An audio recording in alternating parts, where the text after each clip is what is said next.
Welcome to our Heroes of Faith channel, where we immerse ourselves in the eternal lessons and stories from the Holy Scriptures. Today, we delve into a significant theme: 7 transgressions that are abhorrent to God in the life of a believer. The book of Proverbs sheds light on this subject, steering us towards a path of virtue while pointing out behaviors to eschew to preserve a sacred bond with our Maker.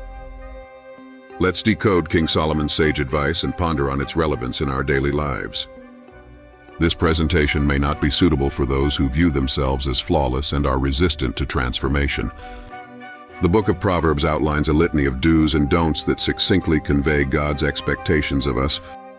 The writer not only directs us towards righteous living, but also warns against conducts and sins that are despicable to God.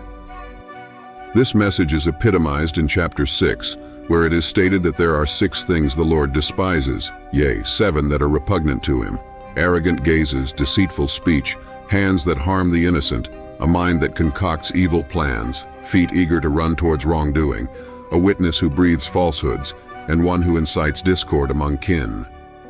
Through these passages, King Solomon discloses 7 behaviors that are loathsome to the Lord and that we should eradicate from our existence if we aspire to foster an intimate rapport with Him. I aim to demonstrate that we are all susceptible to faltering in some of these aspects.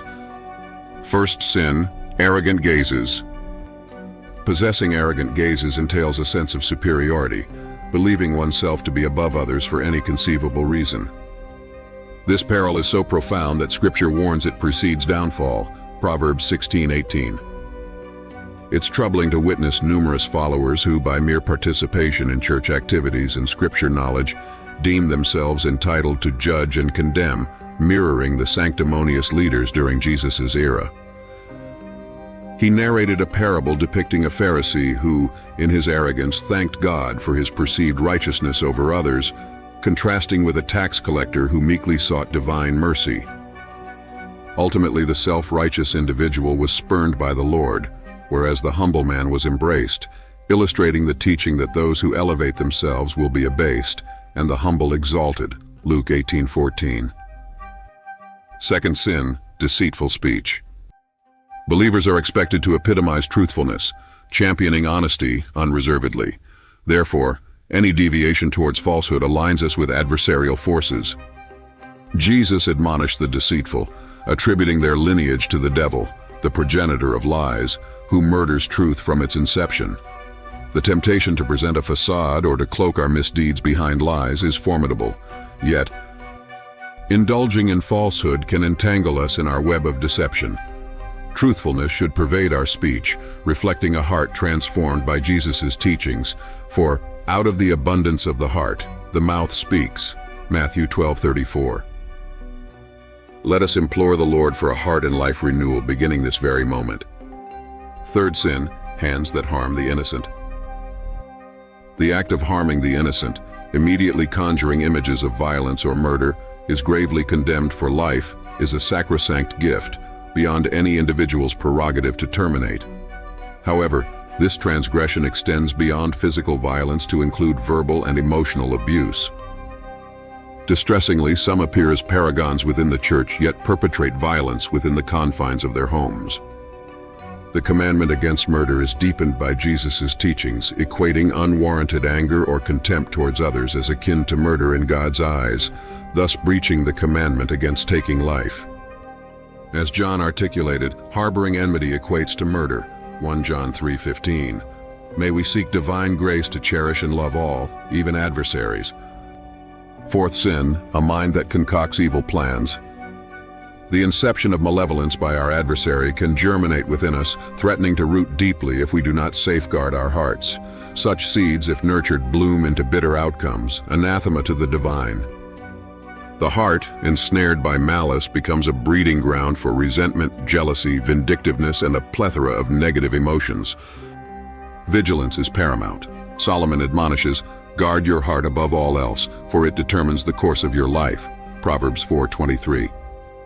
Shielding our hearts from evil necessitates immersing them in divine Scripture, living in obedience to God's edicts.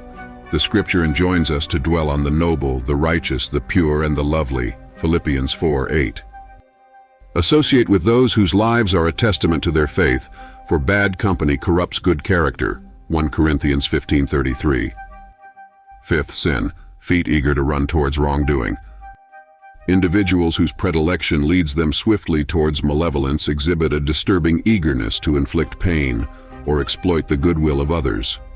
Solomon contrasts the fate of the righteous with those who pursue evil, the latter hastening towards their demise. Witnessing individuals under the guise of piety engage in acts that betray trust and inflict harm, believing themselves beyond retribution, serves as a sobering reminder of the immutable balance between divine love and justice. Evil, in its pursuit, is a self-erected pitfall.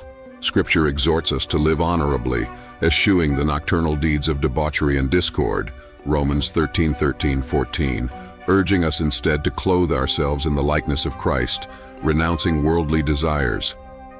Sixth sin, a false witness who breathes lies. Bearing witness to falsehoods, especially regarding unseen or unheard events, propagates deceit and can devastate lives. This sin, abhorred by the Almighty, has led many away from fellowship, wounded by the calumnies spread by their brethren. Scripture extols love as the veil that conceals a multitude of sins, 1 Peter 4:8. Encountering gossip or slander, we are called to quell such fires at their source, fostering prayer over disparagement. Seventh sin, sowing discord among kin. Among the transgressions delineated in Proverbs 6, sowing discord is especially loathsome to God, underscoring the toxicity of divisive speech.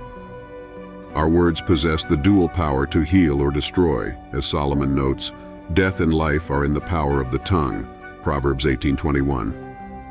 The wreckage wrought by divisiveness within families, communities, and places of worship testifies to the destructive capacity of untamed speech. Division, a tool favored by our adversary, must be combated with unity. Christ himself warned that a house divided against itself cannot stand, Matthew 12:25, a poignant reminder of the imperative to cultivate harmony and eschew strife. As we conclude our exploration of the 7 detestable sins as outlined in Proverbs, let us reflect on their presence in our own lives and commit to a path of rectification and spiritual growth. May this discussion prompt introspection and a renewed dedication to living in alignment with divine principles. If this discourse has struck a chord with you, we invite you to share your reflections and join our community of heroes of faith. Engage with us in the comments, share this message, and subscribe for more enlightening content. Together, may we journey towards spiritual enlightenment and divine favor.